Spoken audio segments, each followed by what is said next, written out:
what's your issue with Tommy Robinson, Piers? Because obviously he's not well liked in the media ecosystem of London, and he's a controversial figure for, he's been involved in street violence and lots of other things. But a lot of people are now saying, and I don't hesitate to say this anymore, a lot of people are now saying he's been proven right about a hell of a lot of things, Piers. Well, he's certainly not been proven wrong about the grooming gangs. I mean, Right. He was one of the more vocal people about that. There's no question.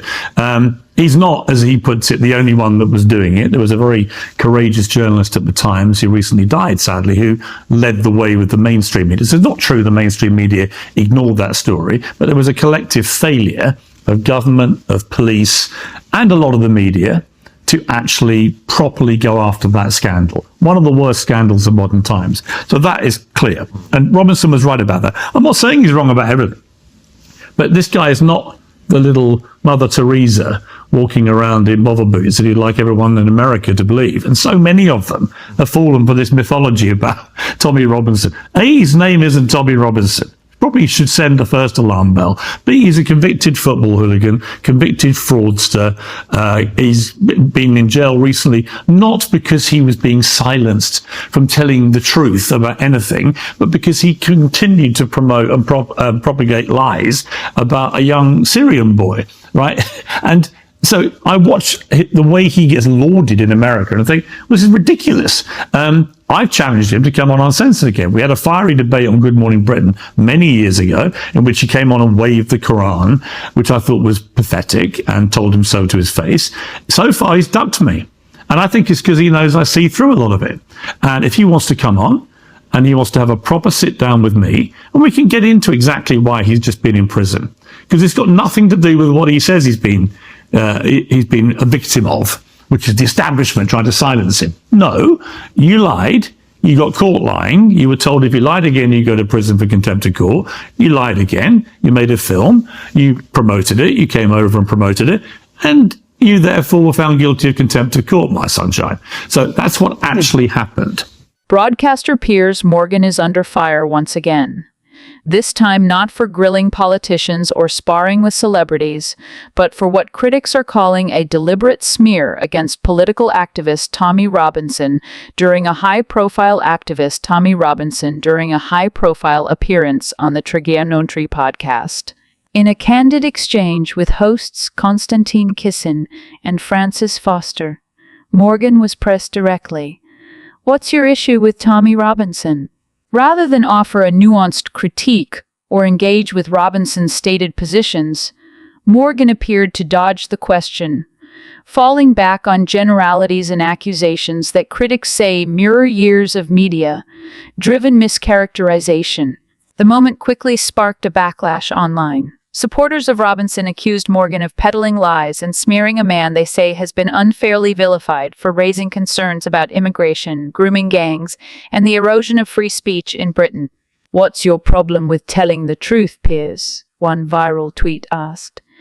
"You claim to be a free speech advocate, yet you parrot establishment lines about someone who's been arrested, silenced, and demonized for speaking uncomfortable truth." Robinson, real name Stephen Yaxley, Lennon, has long been a divisive figure in UK politics. To some, he's a courageous whistleblower raising awareness of societal issues the mainstream media ignores.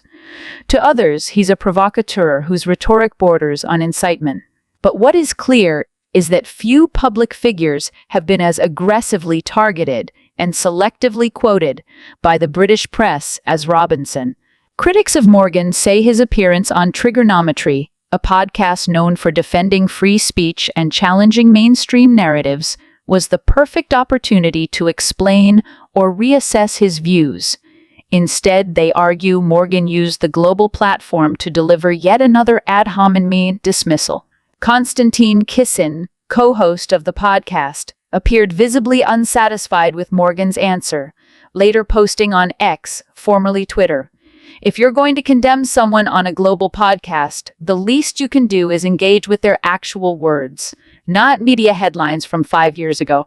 The controversy taps into a deeper conversation in Britain about who gets to define the narrative. For Robinson's supporters, Morgan represents the elite media bubble that has refused to engage with grassroots concerns, especially those emerging from working-class communities affected by immigration and social neglect. Meanwhile, Morgan's defenders insist he has a right to critique any public figure and point to Robinson's criminal history and past statements as grounds for condemnation. Still, for many watching, the incident encapsulates a broader problem. High-profile commentators invoking controversial names without offering substance. It's not journalism, it's theater, one critic wrote.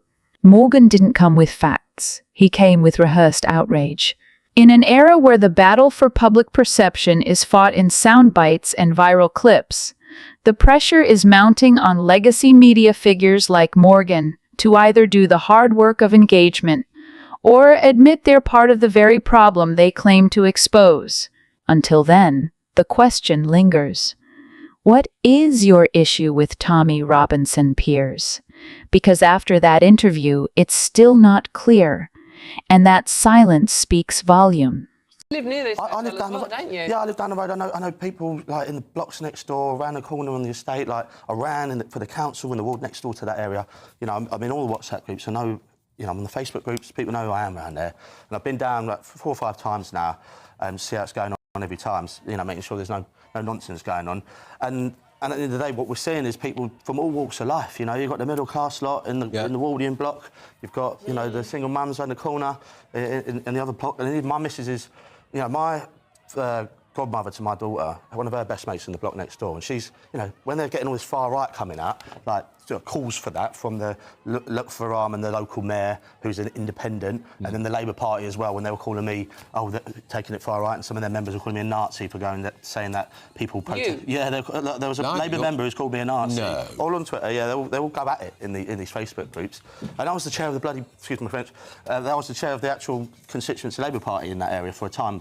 So when you're getting all that, and you've got people that are just normal, you know, people going to their day-to-day work, getting called that, it really does. It's outrageous, isn't it? Because it's just ordinary people having ordinary fears, worrying about what's happening to their community, changing beyond recognition, and worrying about these young men, who they are, where they're from, and what they may or may not do. And why is it racist to be concerned about that? I think that's a really good point you make. And we both live in Tower Hamlets, obviously, and it's a very, very mixed community. And sort of like these are black people and brown people. They're all worried about these strange young men. Suddenly, we don't know who they are, dumped into the local area. And having a problem with the plan of mission not being enforced for its actual use is somehow far right is bonkers. And the people that are trying to do that, what they're trying to do is trying to divide the community. They don't want people all coming together because then their sort of own political agendas of who they're targeting will kind of have their waters muddied, if you like, by having people come together on this issue. How are they going to sort this? They've got us enforcing. The council has a responsibility, and the Home Office has confirmed it, that they have a responsibility and the power to enforce the planning to be used as intended. At the minute, it's not. No. So if they're going to... So when you've got them doing a Section 42A under the 2001 Criminal Justice Act, that's only to protect residents in a lawful use. But if the council actually enforced the planning rules under the Town and Country Planning Act, they're not using it for a lawful use. It's just it's passive non-enforcement by Tower Hamlets Council. Because they're not being used as hotels. No. That's the basic line. There would be no protests. You've got planning permission for, but you're not using it. And is that because the council, currently in its current form, Luteramen, it's Aspire, the group it's called, it's a Muslim council, Muslim-dominated councillors. Is it because they are sympathetic to these migrants coming in? Well, the Aspire Party and the Labour Party have come in saying that we reject far-right divisive politics and we welcome refugees. So the fact of the matter is, these protests would not be happening if the council done its job enforcing the planning regulations. And Matthew Pennicott, the planning minister, has come out and said they're not going to issue any guidance. And it just seems to me that all of this could be avoided if we wouldn't have any people, you know, women and children. There was lots of kids out there on the weekend. Yeah, there were. Yeah, coming out. They wouldn't be there if the council enforced the planning permission. The thing is,